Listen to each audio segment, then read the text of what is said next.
जय श्री कृष्ण। श्रीमद् भगवद गीता यथारूप अध्याय 2 गीता का सार भाग 3।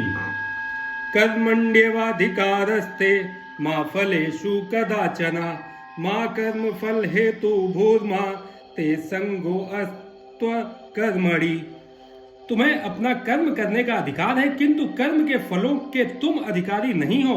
तुम ना तो कभी अपने आप को अपने कर्मों के फलों का कारण मानो, ना ही कर्म ना करने में कभी आसक्त हो। तात्पर्य, यहाँ पर 3 विचारणीय बातें हैं: कर्म, विकर्म तथा अकर्म। कर्म वे कार्य हैं जिनका आदेश प्रकृति के गुणों के रूप में प्राप्त किया जाता है। अधिकारी की सहमति के बिना किए गए कर्म विकर्म कहलाते हैं, और अकर्म का अर्थ है अपने कर्मों को ना करना। भगवान ने अर्जुन को उपदेश दिया कि वह निष्क्रिय ना हो, अपितु फल के प्रति आसक्त हुए बिना अपना कर्म करे। कर्म फल के प्रति आसक्त रहने वाला भी कर्म का कारण है। इस तरह वह ऐसे कर्म फलों का भोक्ता होता है। जहां तक निर्धारित कर्मों का संबंध है, वे 3 उपश्रेणियों के हो सकते हैं, यथा नित्य कर्म, आपातकालीन कर्म तथा इच्छित कर्म। नित्य कर्म फल की इच्छा बिना शास्त्रों के निर्देशानुसार सतोगुण में रहकर किए जाते हैं। फल युक्त कर्म बंधन के कारण बनते हैं, अतः ऐसे कर्म अशुभ है। हर व्यक्ति को अपने कर्म पर अधिकार है, किंतु उसे फल से अनासक्त होकर कर्म करना चाहिए। ऐसे निष्काम कर्म निसंदेह मुक्ति पथ की ओर ले जाने वाले हैं। अतएव भगवान ने अर्जुन को फलासक्ति रहित होकर कर्म के रूप में युद्ध करने की आज्ञा दी। उसका युद्ध विमुख होना आसक्ति का दूसरा पहलू है। ऐसी आसक्ति से कभी मुक्ति पथ की प्राप्ति नहीं हो पाती। आसक्ति चाहे स्वीकारात्मक हो या निषेधात्मक, वह बंधन का कारण है। अकर्म पापमय है, अतः कर्तव्य के रूप में युद्ध करना ही अर्जुन के लिए मुक्ति का एकमात्र कल्याणकारी मार्ग था। योगस्थ कुरु कर्माणि संग त्यक्त्वा धनंजय सिद्धिय सिद्धियो समो भूत्वा समत्वम योग उच्यते। हे अर्जुन, जय अथवा पराजय की समस्त आसक्ति त्याग कर स्वभाव से अपना कर्म करो, ऐसी समता योग कहलाती है। तात्पर्य, कृष्ण अर्जुन से कहते हैं कि वह योग में स्थित होकर कर्म करे। और योग है क्या? योग का अर्थ है सदैव चंचल रहने वाली इंद्रियों को वश में रखते हुए परम तत्व में मन को एकाग्र करना। और परम तत्व कौन है? भगवान ही परम तत्व है, और चूंकि वे स्वयं अर्जुन को युद्ध करने के लिए कह रहे हैं, अतः अर्जुन को युद्ध के फल से कोई सरोकार नहीं है। जय या पराजय कृष्ण के लिए विचारणीय है। अर्जुन को तो बस श्री कृष्ण के निर्देशानुसार कर्म करना है। कृष्ण के निर्देश का पालन ही वास्तविक योग है, और इसका अभ्यास कृष्ण भावनामृत नामक विधि द्वारा किया जाता है। एकमात्र कृष्ण भावनामृत के माध्यम से ही स्वामित्व भाव का परित्याग किया जा सकता है। इसके लिए उसे कृष्ण का दास या उनके दासों का दास बनना होता है। कृष्ण भावनामृत में कर्म करने की यही एक विधि है जिससे योग में स्थित होकर कर्म किया जा सकता है। अर्जुन क्षत्रिय है, अतः वह वर्णाश्रम धर्म का अनुयायी है। विष्णु पुराण में कहा गया है कि वर्णाश्रम धर्म का एकमात्र उद्देश्य विष्णु को प्रसन्न करना है। सांसारिक नियम है कि लोग पहले अपनी तुष्टि करते हैं, किंतु यहाँ तो अपने को तुष्ट न करके कृष्ण को तुष्ट करना है। अतः कृष्ण को तुष्ट किए बिना कोई वर्णाश्रम धर्म का पालन कर भी नहीं सकता। यहाँ पर परोक्ष रूप से अर्जुन को कृष्ण द्वारा बताई गई विधि के अनुसार कर्म करने का आदेश है। दूरेण हमर कर्म बुद्धि योगान धनंजय बुद्धो शरणम मद्विच्छ कृपणाः फल हेतवः। हे धनंजय, भक्ति के द्वारा समस्त गर्हित कर्मों से दूर रहो और उसी भाव से भगवान की शरण ग्रहण करो। जो व्यक्ति अपने सकाम कर्म फलों को भोगना चाहता है, वे कृपण हैं। तात्पर्य, जो व्यक्ति भगवान के दास रूप में अपने स्वरूप को समझ लेता है, वह कृष्ण भावनामृत में स्थित रहने के अतिरिक्त सारे कर्मों को छोड़ देता है। जीव के लिए ऐसी भक्ति कर्म का सही मार्ग है। केवल कृष्ण ही अपने सकाम कर्मों का फल भोगना चाहते हैं, किंतु इससे वे भवबंधन में और अधिक फंसते जाते हैं। कृष्ण भावनामृत के अतिरिक्त जितने भी कर्म संपन्न किए जाते हैं, वे गर्हित हैं।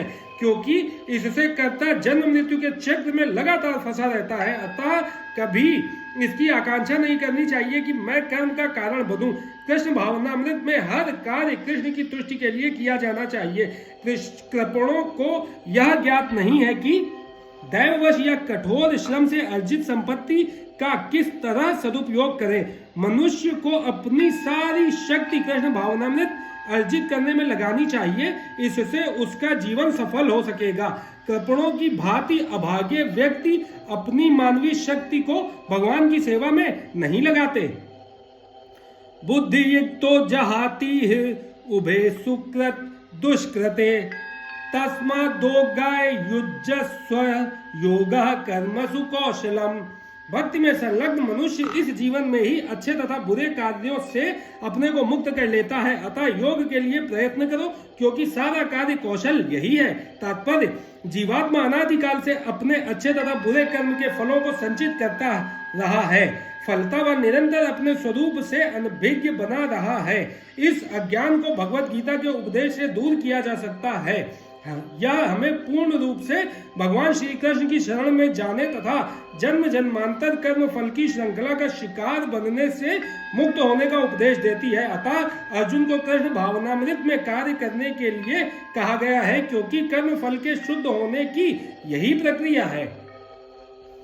कर्मजम बुद्धि युक्ता ही फलम त्यक्ता मनीषिणः जन्म बंध विनिर्मुक्ता पदम गच्छन्त्य नामयम। इस तरह भगवत भक्ति में लगे रहकर बड़े बड़े ऋषि मुनि अथवा भक्तगण अपने आप को इस भौतिक संसार में कर्मों के फलों से मुक्त कर लेते हैं। इस प्रकार वे जन्म मृत्यु के चक्र से छूट जाते हैं और भगवान के पास जाकर उस अवस्था को प्राप्त करते हैं जो समस्त दुखों से परे है। तात्पर्य, मुक्त जीवों का संबंध उस स्थान से होता है जहां भौतिक कष्ट नहीं होते। भागवत में कहा गया है, समाश्रिता ये पद पल्लवम महत्पदम पुण्य यशो मुरारे भवाम बुद्धि वत्स पदम परम पदम पदम पदम यद विपदाम न तेषाम। जिसने उन भगवान के चरण कमल रूपी नाव को ग्रहण कर लिया है, जो दृश्य जगत के आश्रय है और मुकुंद नाम से विख्यात है, अर्थात मुक्ति के दाता है, उसके लिए यह भवसागर गोकुल में समाये जल के समान है। उसका लक्ष्य परम पदम है, अर्थात वह स्थान जहाँ भौतिक कष्ट नहीं है, यह या कि वैकुंठ है। वह स्थान नहीं जहाँ पद पद पर संकट हो। अज्ञानवश मनुष्य यह नहीं समझ पाता कि यह भौतिक जगत ऐसा दुखमय स्थान है जहाँ पद पद पर संकट है। केवल अज्ञानवश अल्प ज्ञानी पुरुष यह सोच कर कि कर्मों से वे सुखी रह सकेंगे, सकाम कर्म करते हुए स्थिति को सहन करते हैं। उन्हें यह ज्ञात नहीं है कि इस संसार में कहीं भी कोई भी शरीर दुखों से रहित नहीं है।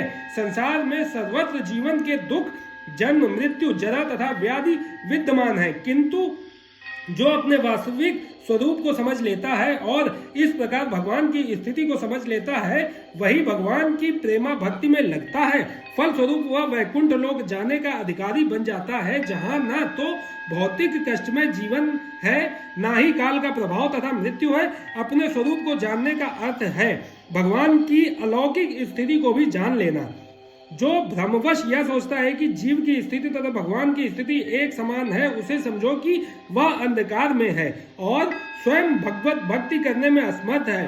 वह अपने आप को प्रभु मान लेता है और इस तरह जन्म मृत्यु की पुनरावृत्ति का पथ चुन लेता है, किंतु जो यह समझते हुए कि उसकी स्थिति सेवक की है, अपने को भगवान की सेवा में लगा देता है, वह तुरंत ही वैकुंठ लोक जाने का अधिकारी बन जाता है। भगवान की सेवा कर्म योग या बुद्ध योग कहलाती है, जिसे स्पष्ट शब्दों में भगवत भक्ति कहते हैं। यदा ते मोह कलिलम बुद्धिर्यतित ऋष्यति तदा गंतासि निर्वेदम श्रोतव्यस्य श्रुतस्य च।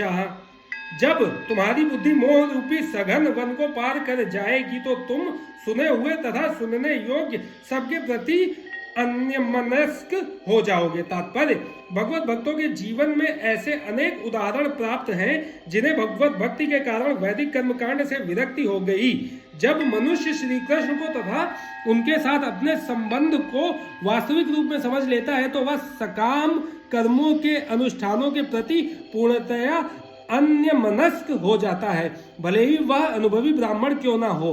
भक्त परंपरा के महान भक्त तथा आचार्य श्री माधवेंद्र पुरी का कहना है, संध्या वंदन भद्रमस्तु भवतो भो स्नान तुभ्यं नमो भो देवा पितरस्य तर्पण विधौ नाहं क्षमः क्षम्यताम् यत्र कापि निषद यादव कुलोत्तमस्य कंस दिश्वम स्मारम स्मारमघम हरामि तदलम मन्ये किमन्येन में। हे मेरी त्रिकाल प्रार्थनाओं, तुम्हारी जय हो। हे स्नान, तुम्हें प्रणाम है। हे देव पितृगण, अब मैं आप लोगों के लिए तर्पण करने में असमर्थ हूँ। अब तो जहाँ भी बैठता हूँ यादव कुलवंशी कंस के हंता श्री कृष्ण का ही स्मरण करता हूँ और इस तरह मैं अपने पापमय बंधन से मुक्त हो सकता हूँ। मैं सोचता हूँ कि यही मेरे लिए पर्याप्त है।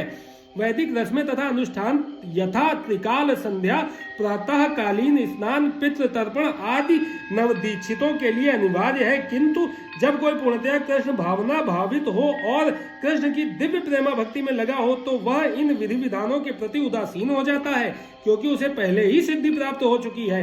यदि कोई परमेश्वर कृष्ण की सेवा करके ज्ञान को प्राप्त होता है तो उसे शास्त्रों में वर्णित विभिन्न प्रकार की तपस्याएं तथा यज्ञ करने की आवश्यकता नहीं रह जाती।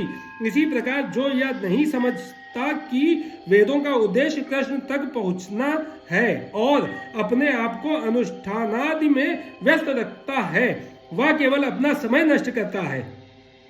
कृष्ण भावना भावित व्यक्ति शब्द ब्रह्म की सीमा या वेदों तथा उपनिषदों की परिधि को भी लांघ जाते हैं। श्रुति विप्रतिपन्ना ते यदा स्थायिस्ति निश्चला समाधाव चला बुद्धिस्तदा योग मवाप्स्यसि।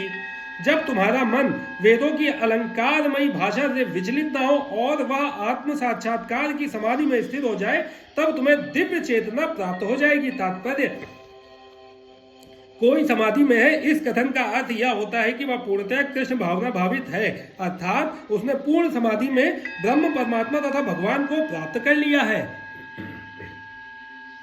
आत्म साक्षात्कार की सर्वोच्च सिद्धि यह जान लेना है कि मनुष्य कृष्ण का शाश्वत दास है और उसका एकमात्र कर्तव्य कृष्ण भावनामृत में अपने सारे कर्म करना है।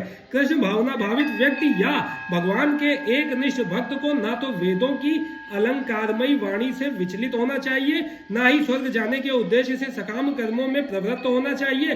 कृष्ण भावनामृत में मनुष्य कृष्ण के सानिध्य में रहता है और कृष्ण से प्राप्त सारे आदेश उस दिव्य अवस्था में समझे जा सकते हैं।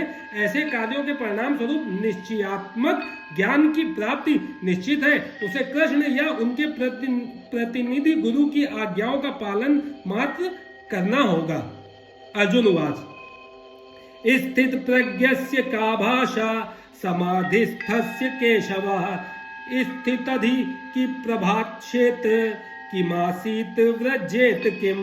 अर्जुन ने कहा, हे कृष्ण, अध्यात्म में लीन चेतना वाले व्यक्ति के क्या लक्षण हैं? वह कैसे बोलता है तथा उसकी भाषा क्या है? वह किस तरह बैठता और चलता है? तात्पर्य, जिस प्रकार प्रत्येक व्यक्ति के उसकी विशिष्ट स्थिति के अनुसार कुछ लक्षण होते हैं, उसी प्रकार कृष्ण भावना भावित पुरुष का भी विशिष्ट स्वभाव होता है, यथा उसका बोलना, चलना, सोचना आदि। जिस प्रकार धनी पुरुष के कुछ लक्षण होते हैं जिनसे वह धनवान जाना जाता है, जिस तरह रोगी अपने रोग के लक्षणों से रुग्ण जाना जाता है या कि विद्वान अपने गुणों से विद्वान जाना जाता है, उसी तरह कृष्ण की दिव्य चेतना से युक्त व्यक्ति अपने विशिष्ट लक्षणों से जाना जाता है। इन लक्षणों को भगवत गीता से जाना जा सकता है, किंतु सबसे महत्वपूर्ण बात यह है कि कृष्ण भावना भावित व्यक्ति किस तरह बोलता है, क्योंकि वाणी ही किसी मनुष्य का सबसे महत्वपूर्ण गुण है। कहा जाता है कि मूर्ख का पता तब तक नहीं लगता जब तक वह बोलता नहीं। एक बने ठने मूर्ख को तब तक नहीं पहचाना जा सकता जब तक वह बोले नहीं, किंतु बोलते ही उसका यथार्थ रूप प्रकट हो जाता है। कृष्ण भावना भावित व्यक्ति का सर्व प्रमुख लक्षण यह है कि वह केवल कृष्ण तथा उन्हीं से संबंध विषयों के बारे में बोलता है। फिर तो अन्य लक्षण स्वतः प्रकट हो जाते हैं जिनका उल्लेख आगे किया गया है। श्री भगवान उवाच प्रजहाति यदा कामान् सर्वान् पार्थ मनोगतान् आत्मन्येवात्मना तुष्टः स्थित प्रज्ञस्तदोच्यते। श्री भगवान ने कहा, हे पार्थ, जब मनुष्य मनोधर्म से उत्पन्न होने वाली इंद्रिय तृप्ति की समस्त कामनाओं का परित्याग कर देता है और जब इस तरह से विशुद्ध हुआ उसका मन आत्मा में संतोष प्राप्त करता है तो वह विशुद्ध दिव्य चेतना को प्राप्त कहा जाता है, मतलब स्थित प्रज्ञ कहा जाता है। तात्पर्य, श्रीमद् भागवत में पुष्टि हुई है कि जो मनुष्य पूर्णतया कृष्ण भावना भावित या भगवत भक्त होता है उसमें महर्षियों के समस्त सद्गुण पाए जाते हैं, किंतु जो व्यक्ति अध्यात्म में स्थित नहीं होता उसमें एक भी योग्यता नहीं होती, क्योंकि वह अपने मनोधर्म पर ही आश्रित रहता है। फलतः यहाँ यह ठीक ही कहा गया है कि व्यक्ति को मनोधर्म द्वारा कल्पित सारी विषय वासनाओं को त्यागना होता है। कृत्रिम साधन से इनको रोक पाना संभव नहीं, किंतु यदि कोई कृष्ण भावना मृत में लगा हो तो सारी विषय वासनाएं स्वतः बिना किसी प्रयास के दब जाती हैं। अतः मनुष्य को बिना किसी झिझक के कृष्ण भावनामृत में लगना होगा, क्योंकि यह भक्ति उसे दिव्य चेतना प्राप्त करने में सहायक होगी। अत्यधिक उन्नत जीवात्मा अपने आप को परमेश्वर का शाश्वत दास मानकर आत्मतुष्ट रहता है।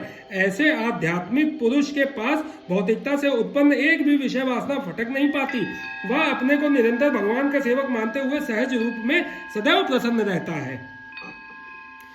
दुखेष्वनु द्विग्मना सुखेषु विगतस्त्रप्रहा वीतराग भय क्रोधा स्थित धीर मुनिरुच्यते।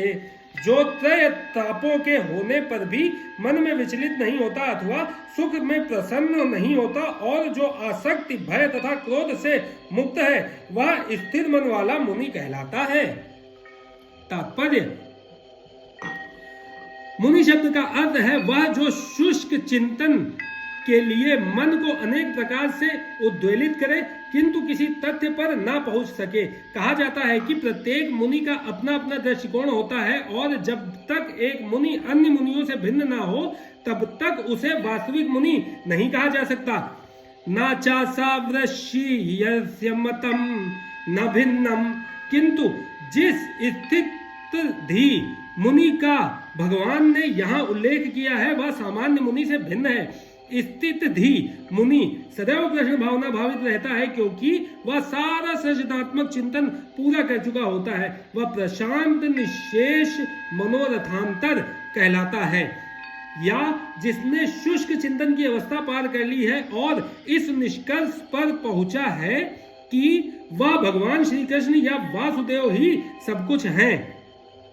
वासुदेवः सर्वमिति स महात्मा सुदुर्लभः, वह स्थिर चित्त मुनि कहलाता है। ऐसा कृष्ण भावना भावित व्यक्ति तीनों तापों के संघात से तनिक भी विचलित नहीं होता, क्योंकि वह इन कष्टों को भगवत कृपा के रूप में लेता है और पूर्व पापों के कारण अपने को अधिक कष्ट के लिए योग्य मानता है और वह देखता है कि उसके सारे दुख भगवत कृपा से रंच मात्र रह जाते हैं। इसी प्रकार जब वह सुखी होता है तो अपने को सुख के लिए अयोग्य मानकर इसका भी श्रेय भगवान को देता है। वह सोचता है कि भगवत कृपा से ही वह ऐसी सुखद स्थिति में है और भगवान की सेवा और अच्छी तरह से कर सकता है, और भगवान की सेवा के लिए वह सदैव साहस करने के लिए सन्नद्ध रहता है। वह राग या विराग से प्रभावित नहीं होता। राग का अर्थ होता है अपनी इंद्रिय तृप्ति के लिए वस्तुओं को ग्रहण करना और विराग का अर्थ है ऐसी इंद्रिय आसक्ति का अभाव। किंतु कृष्ण भावनामृत में स्थिर व्यक्ति में न राग होता है न विराग, क्योंकि उसका पूरा जीवन ही भगवत सेवा में अर्पित रहता है। फलतः सारे प्रयास असफल रहने पर भी वह क्रुद्ध नहीं होता, चाहे विजय हो या ना हो। कृष्ण भावना भावित व्यक्ति अपने संकल्प का पक्का होता है। यह सर्वत्राणि भिन्नेह तत्प्राप्त नाप्य शुभा शुभम नाभिनंदति न द्वेष्टि तस्य प्रज्ञा प्रतिष्ठिता। इस भौतिक जगत में जो व्यक्ति ना तो शुभ की प्राप्ति से हर्षित होता है और ना अशुभ के प्राप्त होने पर उससे घृणा करता है, वह पूर्ण ज्ञान में स्थिर होता है। तात्पर्य, भौतिक जगत में सदा ही कुछ ना कुछ उथल पुथल होती रहती है। उसका परिणाम अच्छा हो चाहे बुरा, जो ऐसी उथल पुथल से विचलित नहीं होता, जो अच्छे या बुरे से अप्रभावित रहता है, उसे कृष्ण भावनामृत में स्थिर समझना चाहिए। जब तक मनुष्य इस भौतिक संसार में है तब तक अच्छाई या बुराई की संभावना रहती है, क्योंकि यह संसार द्वंद्वों से पूर्ण है। किंतु जो कृष्ण भावनामृत में स्थिर है वह अच्छाई या बुराई से अछूता रहता है, क्योंकि उसका सरोकार कृष्ण से रहता है जो सर्व मंगलमय है। ऐसे कृष्ण भावनामृत से मनुष्य पूर्ण ज्ञान की स्थिति प्राप्त कर लेता है, जिसे समाधि कहते हैं। यदा संहरते चायम कूर्मा अंगानीव सर्वशः इंद्रियाणि इंद्रियास्थस्य अभ्यस्तस्य प्रज्ञा प्रतिष्ठा।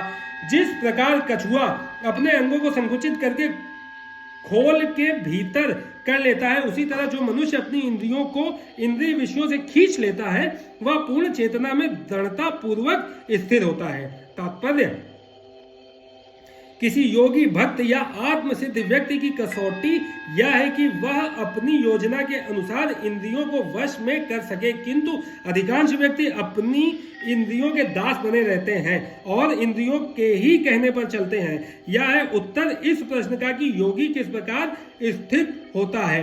इंद्रियों की तुलना विषैले सर्पों से की गई है। वे अत्यंत स्वतंत्रता पूर्वक तथा बिना किसी नियंत्रण के कर्म करना चाहती हैं। योगी या भक्त को इन सर्पों को वश में करने के लिए एक सपेरे की भांति अत्यंत प्रबल होना चाहिए। वह उन्हें कभी भी कार्य करने की छूट नहीं देता। शास्त्रों में अनेक आदेश हैं, उनमें से कुछ करो तथा कुछ ना करो से संबद्ध हैं।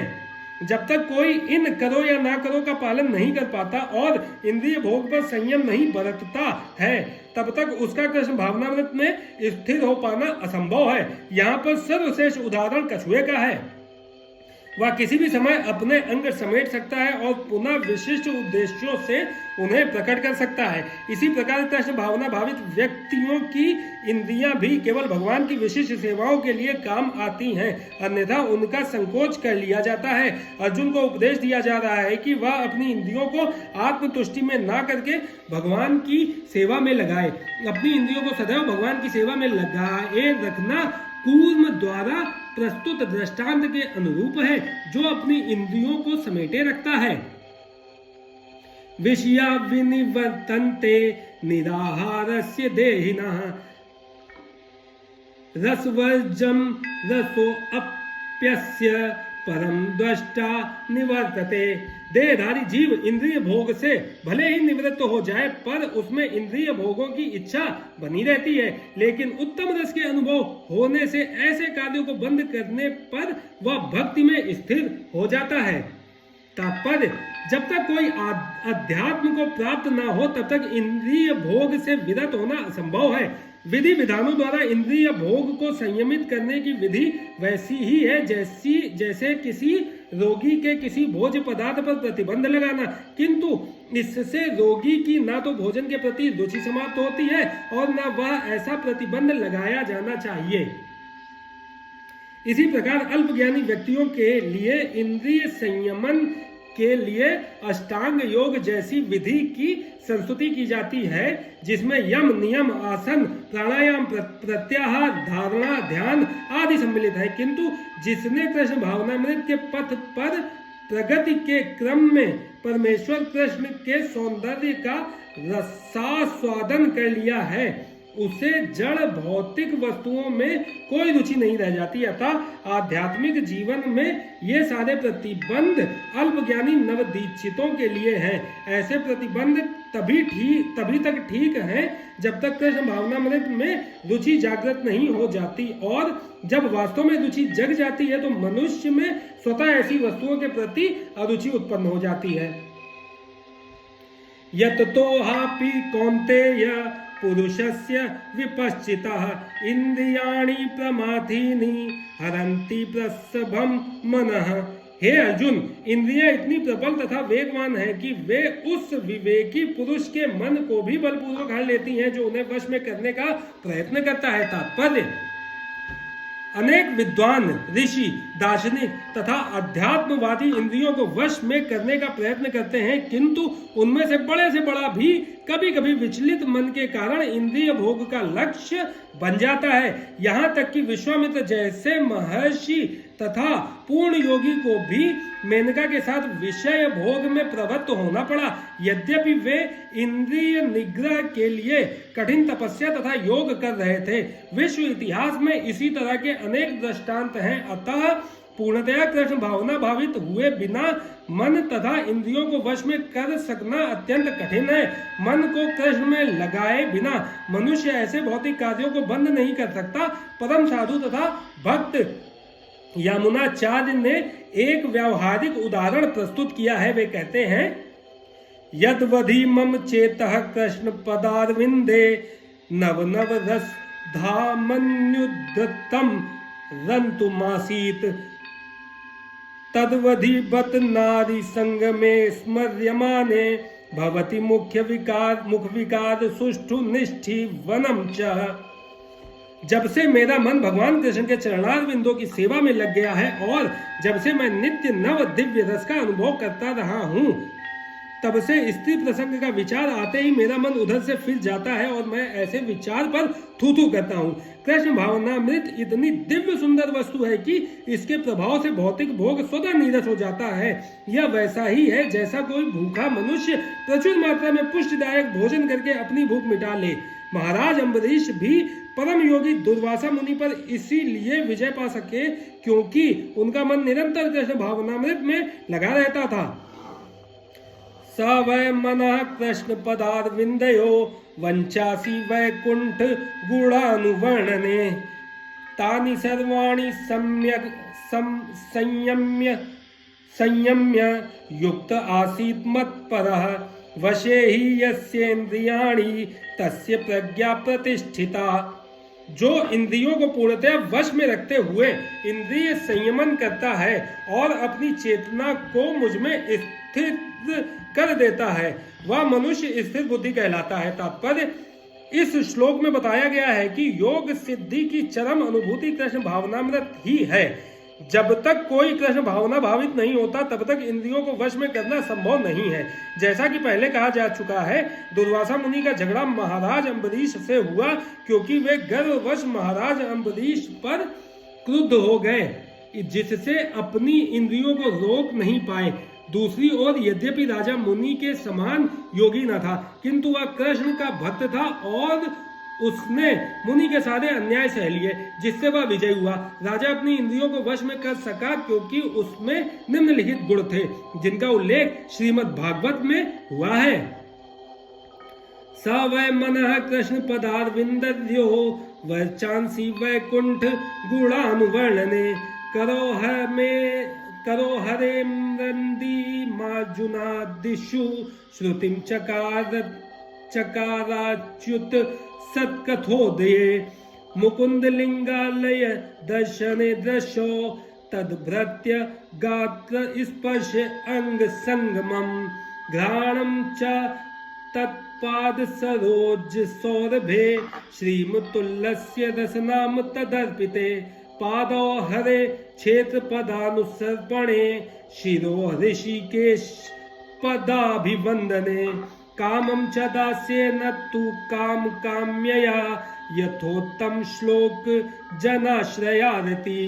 राजा अम्बरीश ने अपना मन भगवान कृष्ण के चरणारविंदों पर स्थित कर दिया, अपनी वाणी भगवान के धाम की चर्चा करने में लगा दी, अपने कानों को भगवान की लीलाओं के सुनने में, अपने हाथों को भगवान का मंदिर साफ करने में, अपनी आंखों को भगवान का स्वरूप देखने में, अपने शरीर को भक्त के शरीर का स्पर्श करने में, अपनी नाक को भगवान के चरणारविंदों पर भेंट किए गए फूलों की गंध सूंघने में, अपनी जीभ को उन्हें अर्पित तुलसी दलों का आस्वाद करने में, अपने पांवों को जहां जहां भगवान के मंदिर हैं उन स्थानों की यात्रा करने में, अपने सिर को भगवान को नमस्कार करने में तथा अपनी इच्छाओं को भगवान की इच्छाओं को पूरा करने में लगा दिया।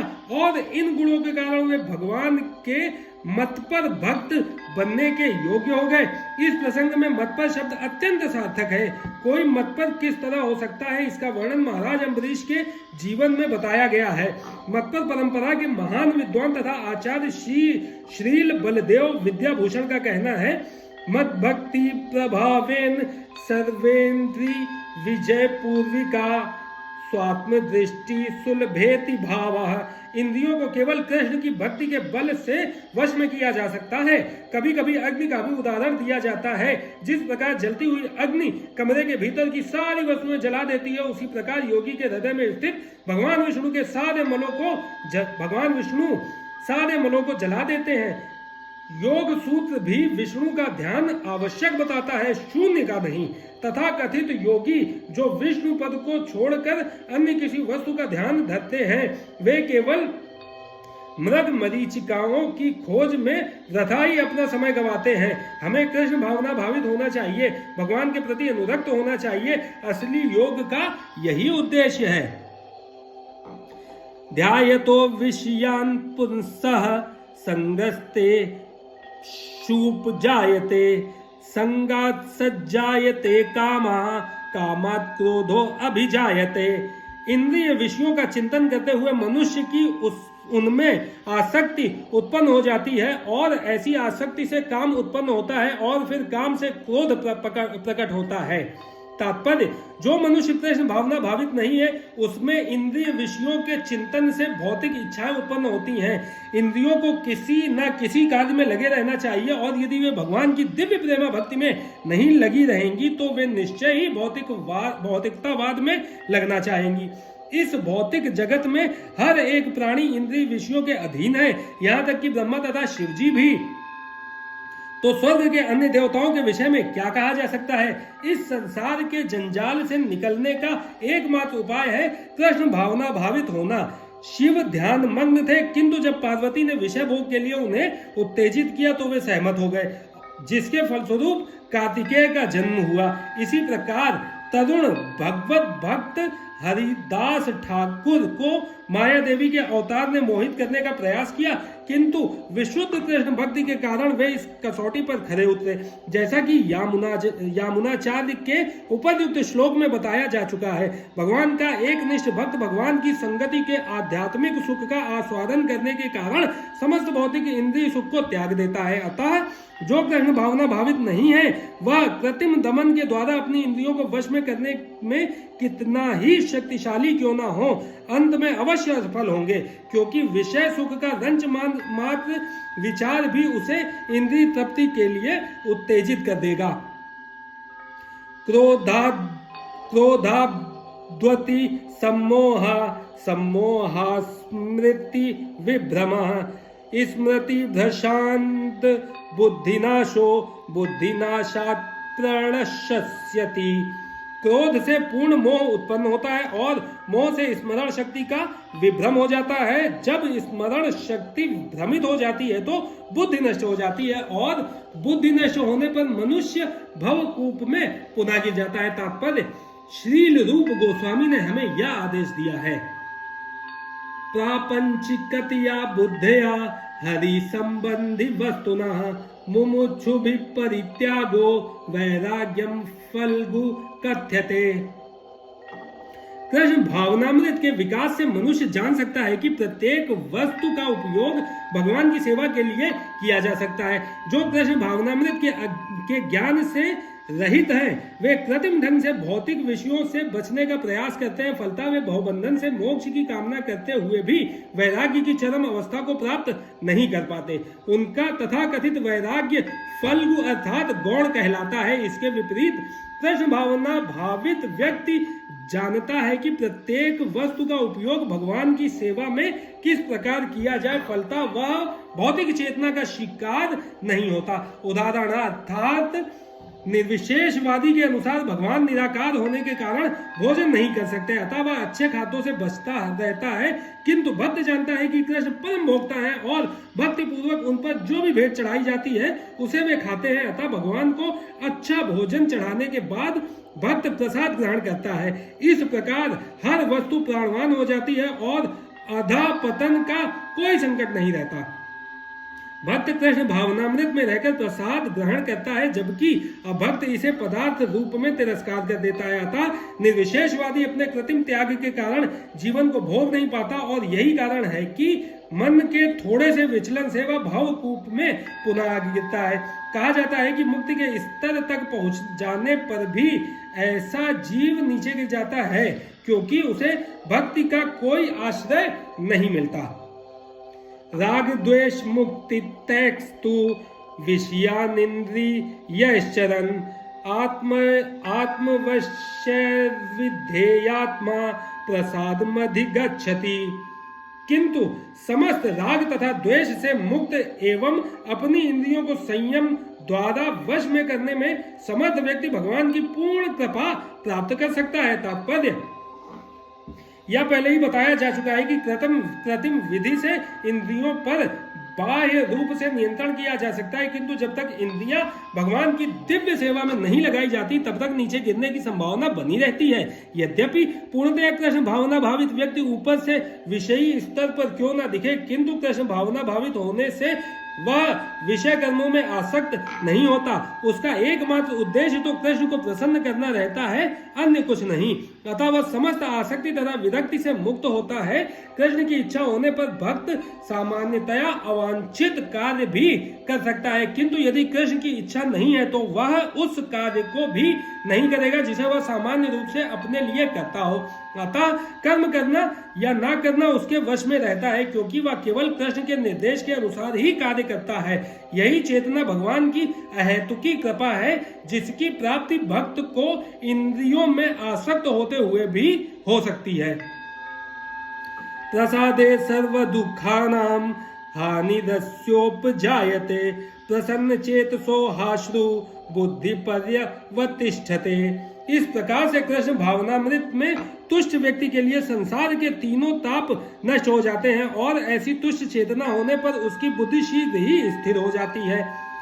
नास्ति बुद्धिरस्यक्त्यस्य न चायुक्तस्य भावना न चा भावयतः शांति रशांतस्य कुतः सुखम। जो कृष्ण भावनामृत में परमेश्वर से संबंधित नहीं है, उसकी ना तो बुद्धि दिव्य होती है और ना ही मन स्थिर होता है, जिसके बिना शांति की कोई संभावना नहीं है। शांति के बिना सुख हो भी कैसे सकता है। तात्पर्य कृष्ण भावना भावित हुए बिना शांति की कोई संभावना नहीं हो सकती। अतः 5वें अध्याय में इसकी पुष्टि की गई है कि जब मनुष्य यह समझ लेता है कि कृष्ण ही यज्ञ तथा तपस्या के उत्तम फलों के एकमात्र भोक्ता हैं और समस्त ब्रह्मांड के स्वामी हैं तथा वे समस्त जीवों के असली मित्र हैं, तभी उसे वास्तविक शांति मिल सकती है। अतः यदि कोई कृष्ण भावना भावित नहीं है तो उसके मन का कोई अंतिम लक्ष्य नहीं हो सकता। मन की चंचलता का एकमात्र कारण अंतिम लक्ष्य का अभाव है। जब मनुष्य को यह पता चल जाता है कि कृष्ण ही भोक्ता स्वामी तथा सबके मित्र है, तो स्थिर चित्त होकर शांति का अनुभव किया जा सकता है। अतएव जो कृष्ण से संबंध न रखकर कार्य में लगा रहता है, वह निश्चय ही सदा दुखी और अशांत रहेगा, भले ही वह जीवन में शांति तथा आध्यात्मिक उन्नति का कितना ही दिखावा क्यों न करे। कृष्ण भावनामृत में स्वयं प्रकट होने वाली शांतिमयी अवस्था है। कृष्ण भावनामृत स्वयं प्रकट होने वाली शांतिमयी अवस्था है, जिसकी प्राप्ति कृष्ण के संबंध से ही हो सकती है। इंद्रियाणाम ही चरताम यन्मनो अनुविधीयते तदस्य हरति प्रज्ञाम वायुर्ना वमि वाम्भसी। जिस प्रकार पानी में तैरती नाव को प्रचंड वायु दूर बहा ले जाती है, उसी प्रकार विचरणशील इंद्रियों में से कोई एक जिस पर मन निरंतर लगा रहता है, मनुष्य की बुद्धि को हर लेती है। तात्पर्य यदि समस्त इंद्रियां भगवान की सेवा में न लगी रहें और यदि इनमें से एक भी अपनी तृप्ति में लगी रहती है, तो वह भक्त को दिव्य प्रगति पथ से विपथ कर सकती है। जैसा कि महाराज अम्बरीश के जीवन में बताया गया है, समस्त इंद्रियों को कृष्ण भावनामृत में लगा रहना चाहिए, क्योंकि मन को वश में करने की यही सही एवं सरल विधि है।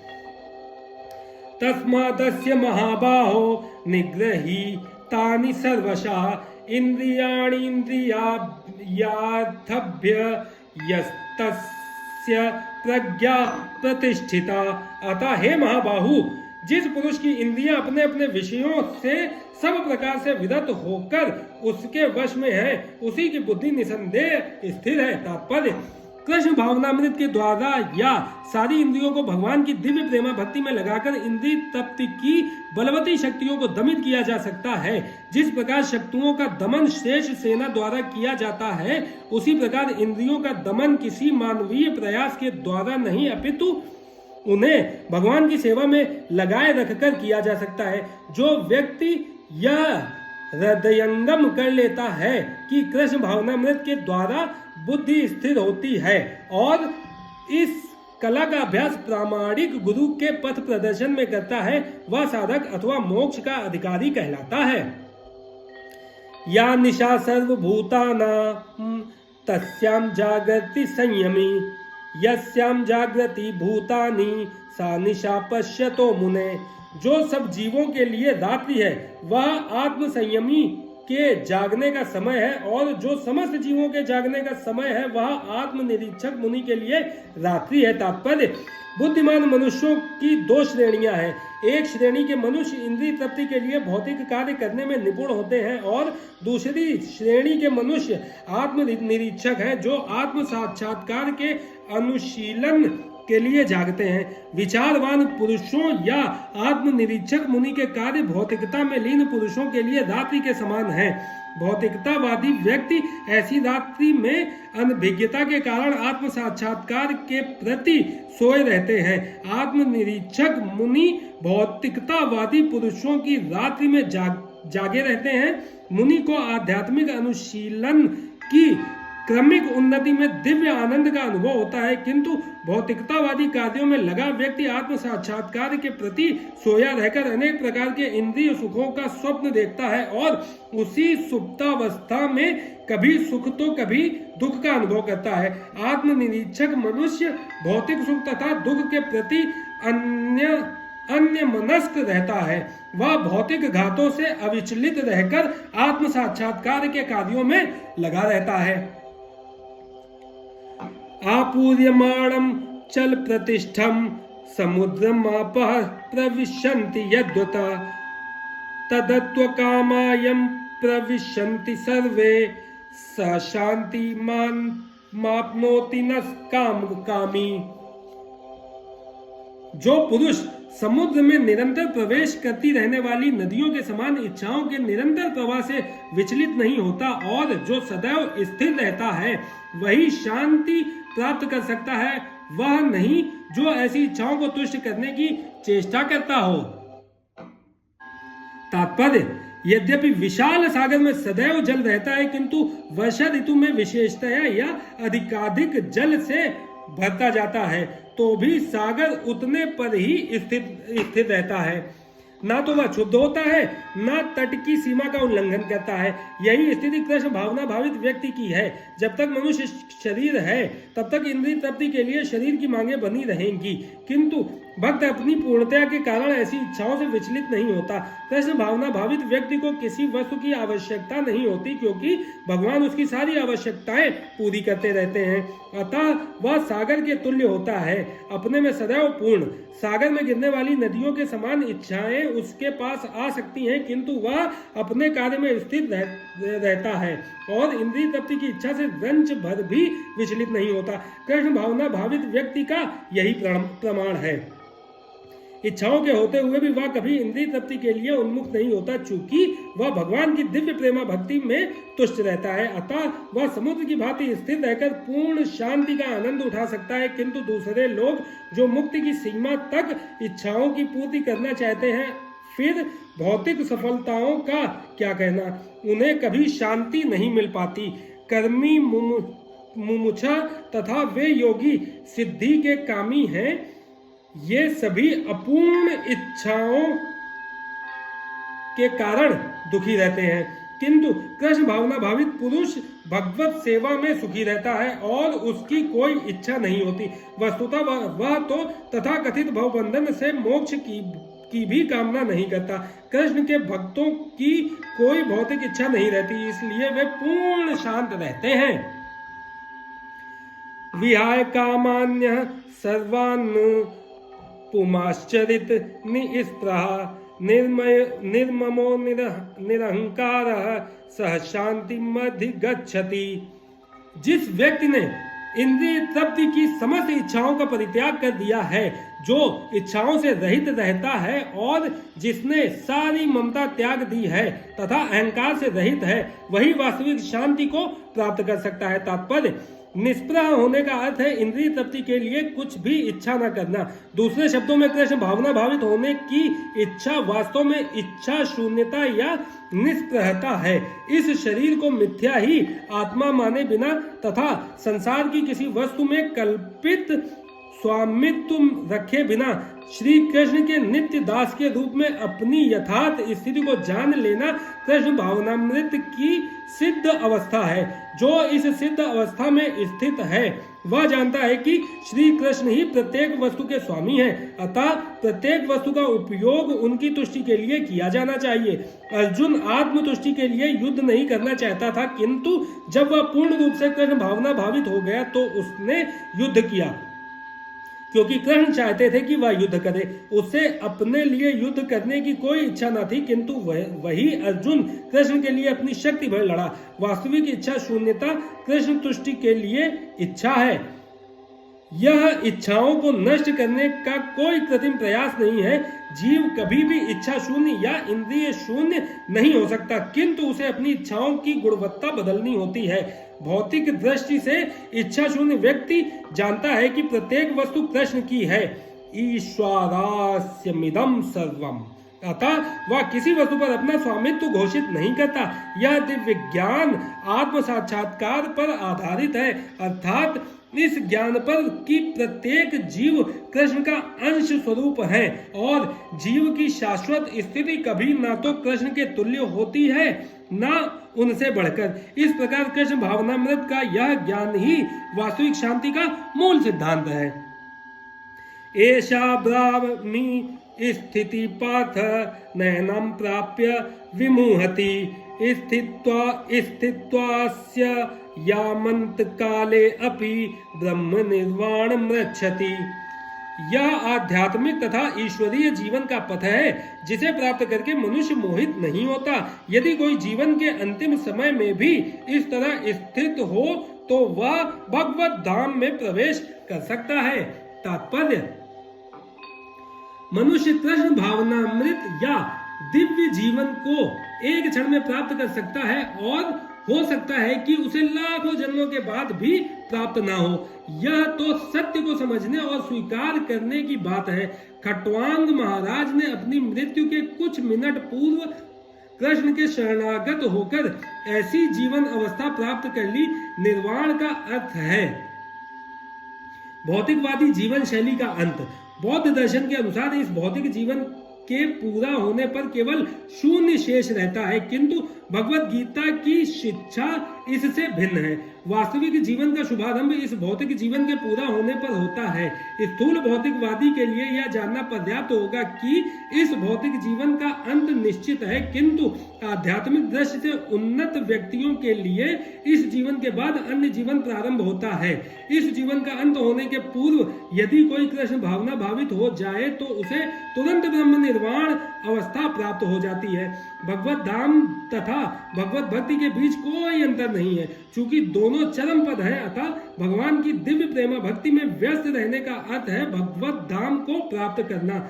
भौतिक जगत में इंद्रिय तृप्ति विषयक कार्य होते हैं और आध्यात्मिक जगत में कृष्ण भावनामृत विषयक। इसी जीवन में ही कृष्ण भावनामृत की प्राप्ति तत्काल ब्रह्म प्राप्ति जैसी है और जो कृष्ण भावनामृत में स्थित होता है वह निश्चित रूप से पहले ही भगवत धाम में प्रवेश कर चुका होता है। ब्रह्म और भौतिक पदार्थ एक दूसरे से सर्वथा विपरीत है, अतः ब्राह्मी स्थिति का अर्थ है भौतिक कार्यों के पद पर न होना।